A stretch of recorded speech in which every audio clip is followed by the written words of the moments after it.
In this video, you'll learn how to organize your assets, sites, and teams more effectively using projects in Fluix.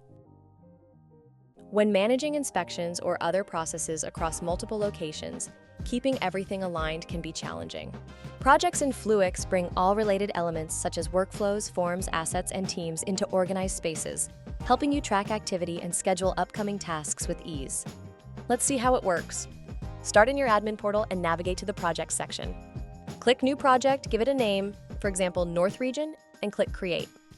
Here you can connect everything your team needs. Set up dedicated storage, such as Fluix storage, to keep submitted inspections organized for the project. Assign a project admin, a user with access limited to their project, who can manage data, track activity, schedule tasks, and generate reports. Add or create groups that will participate in this project. Let's create new workflows.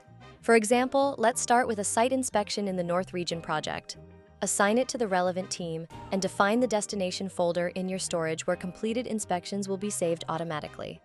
Once ready, click Save and Publish to activate it for your field team. For companies that manage frequent process updates or operate under compliance frameworks, projects simplify change management. Approved workflows and forms are created in the main Fluix account and then distributed to individual projects with the copy or move function.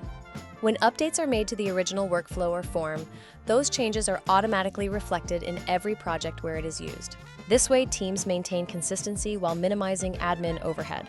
Each project in Fluix acts as its own environment with localized workflows, forms, and data. This structure facilitates easier performance monitoring of the field team, report creation, and the sharing of insights with management and stakeholders.